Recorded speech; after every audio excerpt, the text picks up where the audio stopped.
That's Arizona sky burning in your eyes.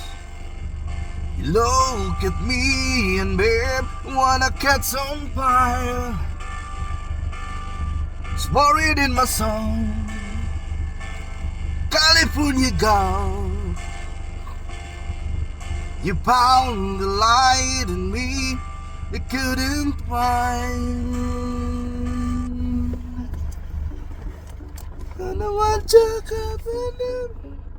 Hello, Mr. Junslas. Long time no see.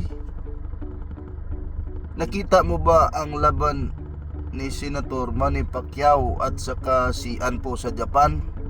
Ano ang masasabi mo?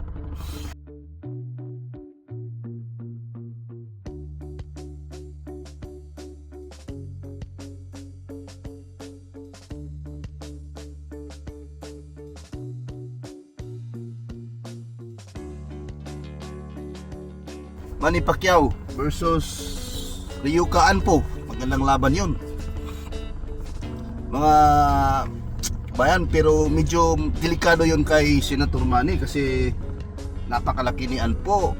So siguro around 6 flat. Si Sir Manny nasa 5.5 lang. So it's around almost 5 inches ang lamang ng height. Parang higante nga. Pero okay naman yung laban ni Senator Manny. Nakikita naman natin na talagang bumabanat siya. Although natatamaan siya sa ulo, sa panga, pero bilib ako kay Sir Manny, matibay talaga. Hindi basta-basta kahit tinatamaan siya sa body shot. Yun talaga ang tunay na legend. Na kahit matamaan sa tiyan, hindi tumitiklop. Tsaka partida pa yun. Malaki yung kalaban niya, di ba? Mga kabayan. Sa tingin ko, si Sir Manny hindi na pwedeng hindi na pwedeng lumalaban sa mga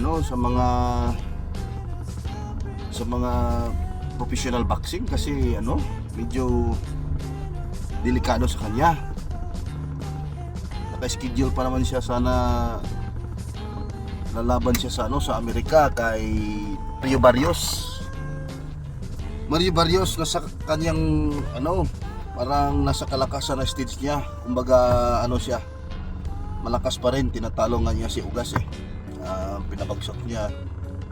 Siguro si Sir Manny kailangan niya ng mag-retiro talaga. Tama na yung legend talaga, sagad na talaga, legend talaga siya. So yun, mga kabayan, let's comment dito sa aking comment section kung ano yung mga gusto nyong topic na ating pag-usapan. Tsaka like and share lang.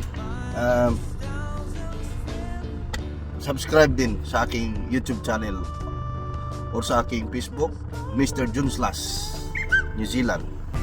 So when I all talk up, when I step on the words, every time baby, goodbye baby,